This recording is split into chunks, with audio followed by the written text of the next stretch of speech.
Continuando a leitura do livro de Isaías, o estudo do livro de Isaías, hoje eu vou meditar no capítulo 44.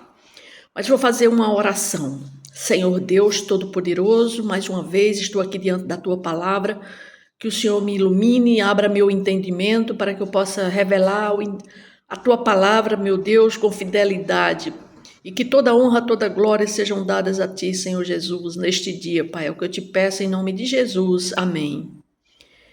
Esse capítulo 44, Deus vai enfatizar que Ele é o Senhor, o único Deus, que toda adoração, todo louvor, todo o nosso entendimento, toda a nossa...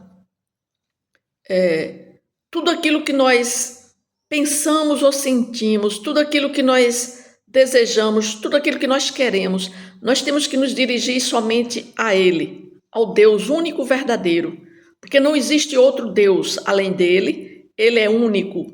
Aqui vai tratar da unicidade, da singularidade de Deus. Este capítulo 44 começa com a profecia, Isaías falando para o povo de Israel, para o povo de Jerusalém, para aquele povo, dizendo que Deus, Ele é o único que tem que ser adorado, que os outros deuses não são nada, e que Ele vai falar sobre essa loucura da idolatria que existia no meio do povo de Israel, e principalmente nas nações próximas a Israel. Então Ele vai falar aqui da singularidade de Deus. Então começa dizendo assim: agora, pois, ouve, ó Jacó, servo meu, ó Israel, a quem escolhi. Assim diz o Senhor que te criou e te formou desde o ventre e que te ajuda. Não temas, ó Jacó, servo meu, ó amado, a quem escolhi. Aqui o profeta Isaías começa enfatizando o relacionamento íntimo entre Deus e o seu povo, entre Deus e Israel. Deus lembra que foi Ele que criou, foi Ele que formou desde o ventre. Ou seja, Ele está lembrando aqui que foi Ele que escolheu Abraão, foi Ele que a descendência trouxe da descendência de Abraão até formar a nação de Israel. Ou seja, Deus se dirige a Israel de maneira íntima e pessoal, chamando-a pelo nome. É assim também que Deus quer fazer conosco na nossa vida. Ele quer conhecer o seu nome, Ele quer saber quem é você, Ele quer ter um relacionamento íntimo com você. É assim que Deus quer. Ele diz assim no versículo 3: porque derramarei água sobre o sedento e torrentes sobre a terra seca, derramarei o meu espírito sobre a tua posteridade e a minha bênção sobre os teus descendentes, e brotarão como a erva, como salgueiros junto às correntes das águas. Aqui Deus está falando sobre o derramamento do espírito dele, que quando Jesus viesse, Ele iria derramar sobre todos o espírito dele, para aqueles que se voltassem para ele, né? Porque ele diz: porque derramarei água sobre o sedento, sobre aquele que estivesse seco, sem a presença de Deus. Aqui, essa palavra de Deus, ela é um lembrete que, apesar dos desafios e da desobediência do povo, a relação de Deus com Israel, ela permanece inabalável. Era isso que ele estava querendo dizer para aquele povo de Israel. Mesmo que vocês sejam um povo desobediente, mas eu escolhi vocês. E ele diz a referência de Israel aqui como servo, porque ele diz assim: não temas, ó Jacó, servo meu, ó amado, a quem escolhi. Essa referência de Israel como servo, ela evoca, ela traz na nossa memória uma relação profunda, uma conexão profunda de Deus com aquele seu povo, com o propósito de dar àquele povo uma liberdade, para dar vida àquele povo, E ele estava destacando aqui também o seu amor que era incondicional para aquele povo. E ele traz aqui uma promessa de derramamento do Espírito, porque ele diz assim: derramarei o meu Espírito sobre a tua posteridade. Ou seja, até hoje, nós ainda estamos aqui com o privilégio de recebermos o Espírito Santo de Deus. No momento que eu creio, no momento que eu me arrependo e aceito Jesus como meu Senhor e meu Salvador, eu recebo da parte de Deus o Santo Espírito dele. O Espírito Santo dele vem morar em mim, porque isso foi uma promessa. Aqui ele já estava falando dessa promessa. E essas bênçãos aqui, elas são apresentadas não apenas em termos de prosperidade física, mas também com essa outorga do Espírito Santo. Essa promessa indica uma transformação, não só uma transformação externa que iria acontecer naquele povo, porque aquela sociedade ela iria ser transformada com a presença do Espírito Santo morando nas pessoas. Com a transformação das pessoas, a coletividade também iria ser transformada, o povo iria ser transformado, mas principalmente a transformação interna, marcando uma nova relação entre Deus e o seu povo. Era isso que ele estava falando para eles, né? A presença do Espírito é associada aqui a uma vida de frutificação e de testemunho, preparando o terreno para que as pessoas pudessem viver em comunidade, elas pudessem conviver com outras pessoas em harmonia. E ele continua a partir do versículo 5, diz assim: um dirá, eu sou do Senhor, outro se chamará do nome de Jacó, o outro ainda escreverá na própria mão, eu sou do Senhor, e por sobrenome tomará o nome de Israel. Ou seja, aqui todas as pessoas que agora tivessem o Espírito Santo, elas iriam ser reconhecidas. Por quê? Por causa do testemunho delas. Então uma pessoa ia olhar para ela e dizer: aquele dali é servo do Deus Altíssimo, aquele dali é filho de Deus. Ou seja, eles iriam dizer, né? Eu sou do Senhor. Como nós hoje, né? As pessoas, elas entendem, quando uma pessoa é do Senhor, ela está mostrando a identidade dela, ou seja, a identidade do Espírito Santo que está nela, porque ela mostra para as outras pessoas que ela é uma pessoa de Deus. E é isso que Deus quer, que nós sejamos reconhecidos aqui nesse mundo como filhos dele. Aí a partir do versículo 6 diz assim: assim diz o Senhor, Rei de Israel, seu Redentor, o Senhor dos exércitos. Ele diz: eu sou o primeiro e eu sou o último, e além de mim não há Deus. Aqui Deus começa a enfatizar a importância dele, da singularidade dele, que não existia outro Deus. Não adiantava aquelas nações, aquele povo, o povo próprio de Israel, que estavam buscando em outros deuses. Mas ele está dizendo: não existe outro Deus além dele, só existe ele. Ele diz: eu sou o último, eu sou o primeiro e sou o último. Além de mim não há Deus. Aí no versículo 7 ele diz: quem há como eu, feito predições desde que estabeleci o mais antigo povo? Que eu declare e o exponha perante mim, que este anuncie as coisas futuras, as coisas que hão de vir. Somente Deus anunciou todas as coisas que iam acontecer e aconteceram. Não houve outros deuses que pudessem dizer aos feiticeiros, aos videntes daquela época, que eles acertaram alguma coisa. Não, somente Deus, sim, como profeta, ele disse o que ia acontecer e aconteceu, porque ele disse: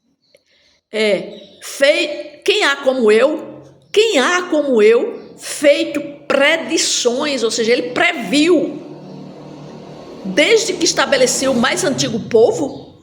Ele está dizendo: há tanto tempo que eu venho predizendo, ou seja, eu venho prevendo as coisas e elas acontecem, enquanto que outros que estão adorando a outros deuses, não. Nós vimos isso no capítulo anterior.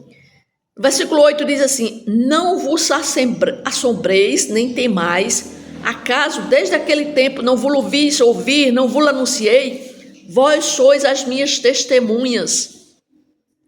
Aí ele pergunta: há outro Deus além de mim? Não, não há outra rocha que eu conheça. Então Deus faz a pergunta e ele mesmo responde. Então aqui, a partir do versículo 6 até o versículo 9, o que é que ele está falando? Ele está falando sobre a unicidade da soberania de Deus. Ele está enfatizando aqui, de uma forma eloquente e poderosa, a singularidade de Deus. Ele tá fazendo aqui que as pessoas pudessem entender, né, que Deus que ele era o redentor daquele povo, que ele era o Senhor, aquele Senhor dos exércitos, que ele mesmo diz: assim diz o Senhor, rei de Israel, seu redentor, o Senhor dos exércitos, eu sou o primeiro e sou o último. Aqui é uma eterna afirmação, ou seja, uma afirmação por toda a eternidade, que ecoa até hoje, que ele é único, que ele vem desde o começo da criação e vai até o final, quando Jesus voltar. Ou seja, Deus continua sobre todos, sobre ele sendo rei em toda eternidade. Ou seja, é uma afirmação categórica da sua unicidade e da sua singularidade, ou seja, ele é singular, ele é único, não existe outro Deus além dele, e da sua eternidade. Era isso que ele estava falando. Ele diz assim: eu sou o último e além de mim, eu sou o primeiro e o último, e além de mim não há Deus. Isso ele está se referindo ele está falando para aquele povo, porque aquele povo estava vivendo num contexto de idolatria. E ele estava tentando fazer uma distinção de Deus em relação aos deuses pagãos. Aqui o profeta está falando que a palavra de Deus que veio sobre ele, para que Deus pudesse dizer que ele é único e que as pessoas não fossem atrás de outro Deus que não fosse ele, porque ele é eterno, ele é imutável.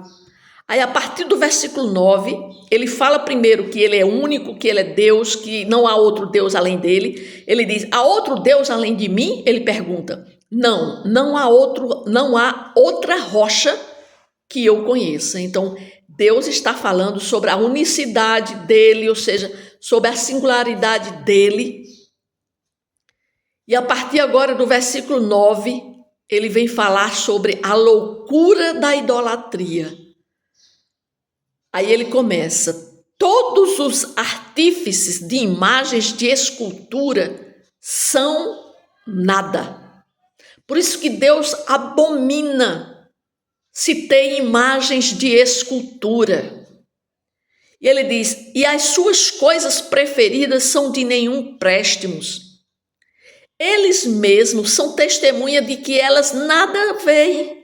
Ou seja, uma pessoa pega uma imagem e coloca em um lugar e eles mesmos veem que aquela imagem ela não tem nenhum préstimo, elas nada veem, nem entendem, para que eles sejam confundidos. Versículo 10 diz: quem formaria um Deus ou fundiria uma imagem de escultura que é de nenhum préstimo?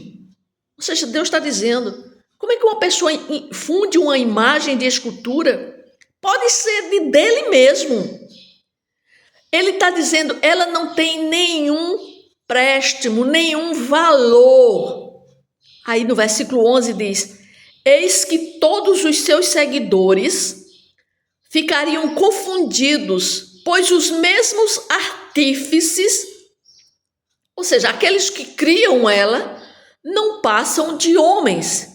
Ajuntem-se todos e se apresentem, espantem-se, sejam a uma, envergonhados.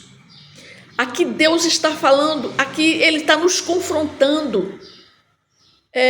Ele vai dar aqui uma poderosa exposição a partir do versículo 9 até o versículo até o versículo 20, Deus vai expor de uma maneira clara sobre a futilidade da idolatria. Ele vai dar uma exposição sobre a futilidade da idolatria, como é fútil. A pessoa está adorando uma imagem, pegando uma imagem, querendo dizer que aquela imagem é um Deus. Aqui o livro de Isaías, ela não apenas ela vai criticar a idolatria de imagens, mas também revela a natureza ilusória e inútil dos ídolos, contrastando com a soberania de Deus. Aqui ele vem também enfatizar que essa idolatria não é apenas com as imagens de escultura, mas com relação a qualquer coisa que você possa colocar ela no lugar de Deus. Ou seja, a descrição dos ídolos aqui, que ele está falando que são obras frágeis, sublinha a incoerência de confiar neles para qualquer tipo de direção ou salvação. Ele está nos mostrando que essa adoração, seja a ídolo, seja a uma imagem de escultura, seja qualquer coisa, seja um ídolo, seja a qualquer coisa que nós possamos adorar algo em lugar de Deus, em lugar da divindade, isso é idolatria, isso é abominação. No versículo 11 ele diz assim, no versículo 12 ele diz: o ferreiro faz o machado, trabalha nas brasas, forma um ídolo a martelo e forja com força do seu braço. Ele tem fome e a sua força falta, não bebe água e desfalece. O artífice em madeira estende o cordel e com lápis esboça uma imagem, ou seja, o artífice, aquele criador, vai lá com um lápis, desenha uma imagem, alisa com a plana, marca com um compasso e faz a semelhança e beleza de um homem que possa morar em uma casa. Um homem corta para si cedros, toma um cipreste ou um carvalho, fazendo escolha entre as árvores do bosque, planta um pinheiro, a chuva faz crescer. Tais árvores servem ao homem para queimar, com parte de sua madeira se aquenta e coze o pão. E também faz um Deus e se prostra diante dele. Então ele pega aquela madeira, que ele pega a madeira para cozinhar, aí pega um pedaço daquela madeira e faz uma imagem de escultura e se prostra diante dela. Aí ele diz, versículo 16, metade queima no fogo e com ela coze carne para comer, assa, fartas, também se aquenta e diz, já me aquento, contemplo a luz. Então do resto da madeira faz um Deus, uma imagem de escultura, ajoelha-se diante dela, prostra-se e lhe dirige a sua oração e diz, livra-me, porque tu és o meu Deus. Aí a palavra de Deus diz, elas nada sabem, não entendem, porque se lhes grudar os olhos para que não vejam, e o seu coração já não pode entender.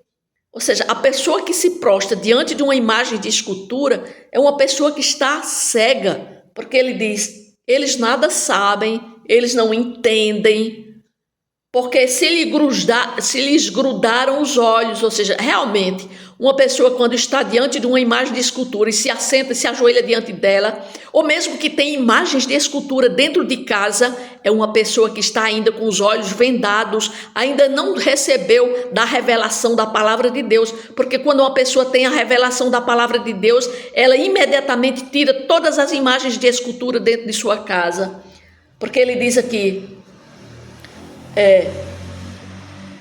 porque se lhes grudar os olhos para que não vejam, o seu coração já não pode entender, nenhum deles cai em si, já não há conhecimento nem compreensão para dizer, metade queimei e cozi pão sobre as suas brasas, assei sobre elas carne e comi, e faria eu do resto uma abominação. Ele está dizendo que esse homem poderia Se ele tivesse entendimento, ele jamais iria pegar esse pedaço de madeira e fazer uma imagem e se prostrar diante dela.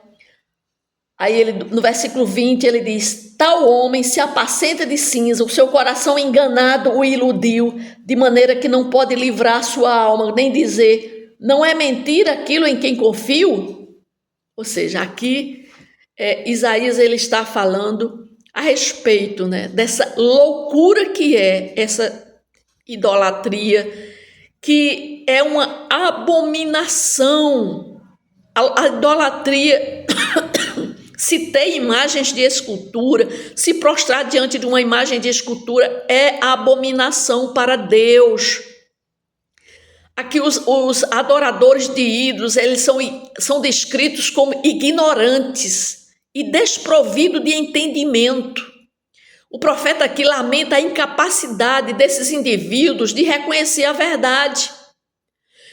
Ele diz que essa idolatria que essas pessoas têm, na verdade, a idolatria, ela cega as pessoas para a realidade. As pessoas, elas não querem entender que se a palavra de Deus diz que idolatria é abominação, então nós temos que entender que Deus, ele não quer que nós nos prostremos, que nós façamos imagens de escultura dele próprio, porque está lá no Novo Testamento, está lá em Atos 17, quando Paulo vai pregar para aquele povo lá em Atenas, no Areópago. Ele chega lá e estão adorando a um Deus desconhecido. Eles fizeram uma imagem de um Deus que era o próprio Deus, a um Deus desconhecido, e eles estavam adorando, e Paulo chega para eles e diz a eles que eles estão adorando um Deus desconhecido, mas que é o próprio Deus, e que Deus abomina tal coisa, porque ele diz que nós não devemos nem pensar que a divindade, ou seja, que Deus seja semelhante ao ouro, à prata ou à pedra esculpida pela imaginação do homem. Ou seja, nós pensamos que Deus é assim, então eu vou lá e pego um pedaço de madeira, um pedaço de pedra, um pedaço de prata, esculpo ali e digo ali que ali é Deus. Pronto, ali é Deus, e vou adorar aquela imagem, vou dizer ali, vou olhar para ela como sendo Deus. Não. Ele diz que nós não devemos nem pensar que a divindade seja assim. Então isso é abominação isso é abominação diante de Deus. Então essas pessoas que fazem tais coisas é porque elas não tiveram ainda o entendimento da palavra de Deus. Elas estão cegas. E Deus está aqui a dizer que a idolatria é loucura diante de Deus, né? Então, há uma ênfase aqui triste no fato de que os idólatras, eles estão alimentando uma ilusão, servindo a um Deus que não pode responder, salvar ou satisfazer. Muitas pessoas, as pessoas estão olhando para aquela imagem, mas que estão sendo ignorantes, achando que Deus ali vai responder a elas, porque Deus pode estar por trás daquela imagem. Não, Deus é espírito. Então, muitas vezes as pessoas até recebem milagres, recebem curas, né? Às vezes se prostram diante de uma imagem, diz ali, pedem aquela imagem, mas não é aquela imagem que responde à oração. Deus responde por causa da ignorância espiritual daquela pessoa. Mas ela vai ter que se converter, ela vai ter que se arrepender da sua própria ignorância. Na ignorância espiritual, Deus responde pela fé que a pessoa tem. Mas ela está em ignorância espiritual diante de Deus, porque está diante de achando que aquela imagem de escultura, ela respondeu à sua oração. Mas não, ela está na sua ignorância. Deus responde, mas por causa da sua ignorância. Mas se ela não se arrepender diante de Deus pelo seu pecado de ignorância espiritual, ela não tem a salvação. Então aqui o profeta, né, ele está falando a respeito que essa idolatria na sua essência também é colocar nossa confiança, esperança e adoração em algo que não é Deus. Portanto, a crítica aqui de Isaías, ela transcende seu contexto histórico e fala de todas as gerações. Ele não estava falando apenas para aquela época, ele está falando para nós hoje também, né? Sobre a importância de nós discernirmos a nossa fé e a nossa lealdade. Porque quando não, também nós estamos também colocando coisas, a nossa adoração a outros ídolos. Hoje em dia, quantas pessoas elas idolatram essas pessoas que fazem sucesso na televisão, na mídia, jogador de futebol, quantas pessoas, até dentro mesmo do próprio, dentro do meio gospel, né? Pessoas que idolatram outras pessoas que têm uma posição de destaque, é na política, são os cantores, são as atrizes, os atores. Quantas pessoas idolatram essas pessoas que têm notoriedade? Por quê? Porque elas não estão colocando Deus como prioridade na sua vida. Elas estão buscando aqui na terra algo que possa preencher o vazio delas. Então elas colocam em outras coisas, começam a idolatrar outras pessoas. E tudo aqui que Isaías falou aqui, a partir do versículo 12, ele fala sobre a idolatria, a loucura dessa idolatria, né? Tanto sobre as imagens de escultura, mas também de uma forma geral. Ele fala sobre a futilidade da idolatria, né? Então, a partir do versículo 21, ele fala agora sobre a promessa de livramento. Ele diz assim: lembra-te destas coisas, ó Jacó, ó Israel, porque tu és meu servo. Eu te formei, tu és meu servo, ó Israel. Não me esquecerei de ti. Desfaço as tuas transgressões como a névoa e os teus pecados como a nuvem. Volta-se para mim, porque eu te remi. Regozijai-vos, ó céus, porque o Senhor fez isto. Exultai vós, ó profundezas da terra. Retumbai com júbilo, vós montes, vós bosques e todas as suas árvores, porque o Senhor remiu a Jacó e se glorificou em Israel. Aqui o profeta começa a lembrar aquele povo, né? Que eles se recordem que Deus,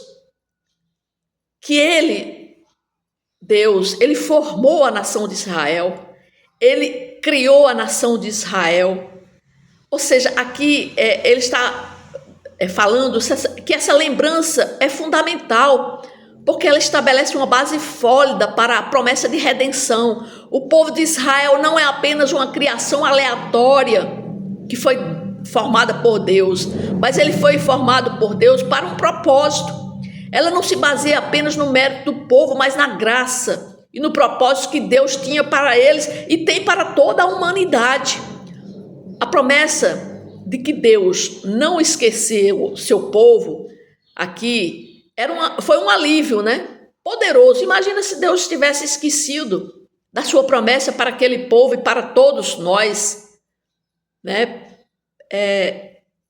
Principalmente para aquele povo de Israel que enfrentou o cativeiro, mas Deus se lembrou deles, né? E cumpriu tudo que ele prometeu ao povo de Israel. Aí no versículo 24 ele diz assim: assim diz o Senhor, que te redime, o mesmo que te formou desde o ventre materno. Ele está falando para mim também, para você que está me vendo agora neste momento. Foi Deus que te formou, ainda no ventre materno. A palavra de Deus diz que nós éramos uma massa informe, estávamos no ventre da nossa mãe, e ele já me conhecia e conhecia você. Assim diz o Senhor: eu sou o Senhor que faço todas as coisas, que sozinho estendi os céus e sozinho espraiei a terra, que desfaço os sinais dos profetizadores de mentiras e enlouqueço os adivinhos, que faço tornar atrás os sábios, cujo saber converto em loucuras. que confirmo a palavra do meu servo e cumpro o conselho dos meus mensageiros, que digo de Jerusalém, ela será habitada, e das cidades de Judá, elas serão edificadas, e quanto às suas ruínas, eu as levantarei, que digo à profundeza das águas, seca-te e eu secarei os rios, que digo de Ciro, ele é meu pastor e cumprirá tudo o que me apraz, que digo também de Jerusalém, será edificada, e do templo será fundado. Então aqui Deus fala daquele povo de Israel, aquele povo que ele não esqueceu, né? Que ele lembrou aqui até que do rei Ciro, né? Que ele usou o rei Ciro para libertar o seu povo do cativeiro, né? Que ergueu as cidades de Jerusalém, que disse que a Jerusalém seria edificada, que o templo seria fundado. Ou seja, ele está dizendo aqui que ele não se esqueceu daquele povo, né? Que Ciro aqui foi um instrumento de Deus. Aqui ele diz no capítulo 24, a partir do até o versículo 28, ele está falando que foi ele, que ele não esqueceu daquele povo, que ele usou um homem para libertar o seu povo. E ele diz assim, que desfaça os sinais dos profetizadores de mentiras, de tantos aqueles profetas daquela época que profetizavam mentiras, e que só ele, só Deus, é que tinha a palavra que falava a verdade, né? E que toda a sua palavra ela foi cumprida. Então o que é que nós podemos aqui ver no capítulo 44 de Isaías, né? Que Isaías, o profeta Isaías aqui, ele, diante da promessa de Deus, nós vimos aqui que ele, aqui nesse capítulo 44, Deus, ele fala sobre a sua promessa de derramar o seu Espírito Santo sobre o seu povo, sobre toda a carne. E isso nós podemos ver que até hoje Deus continua derramando o seu Santo Espírito naquele que se arrepender, se voltar para Deus, aí sim ele vai ter a presença do Espírito Santo nele. E essa promessa poderosa de Deus de derramar o seu Espírito Santo está lá também em Joel, no profeta Joel, quando também ele profetizou que Deus iria derramar o seu Espírito Santo em todos os velhos, nos jovens, nas crianças, ou seja, em todos. Até hoje Deus cumpre a sua promessa. Que possamos nós compreender profundamente que nós somos formados e amados por Ele. Assim como Ele disse ao povo de Jerusalém, Ele também fala para nós hoje que Ele nos forma, que Ele nos ama, né? Ele lembra-nos constantemente que nós somos seus filhos, que nós somos amados por Ele, que Ele nos ama e que o Espírito Santo, cada dia, Ele possa nos renovar, nos guiando a uma vida que reflita nossa verdadeira identidade e propósito em Deus, porque Deus ele tem um propósito para a minha vida e para a sua vida, que nós possamos refletir, né, a sua identidade, ou seja, a sua presença em nós. Isaías 44 também, ela destaca aqui a futilidade da idolatria e nos lembra que muitas vezes nós colocamos nossa confiança em coisas efêmeras, em coisas mundanas, né? Então nós temos que orar pedindo a Deus discernimento, orar e força para resistir aos ídolos modernos, seja o materialismo, seja o sucesso pessoal, a tecnologia, qualquer outra coisa que possa ocupar o lugar de Deus na nossa vida. Que isso nós possamos orar para que nada tire o lugar de Deus na nossa vida. Mas ele fala também sobre a idolatria, as imagens de escultura. Que nós jamais possamos pensar que uma imagem de escultura seja ali a imagem de Deus. Porque ele diz que nós não devemos nem pensar, imaginar que a divindade seja semelhante ao ouro, à prata ou à pedra, esculpida pela imaginação dos homens.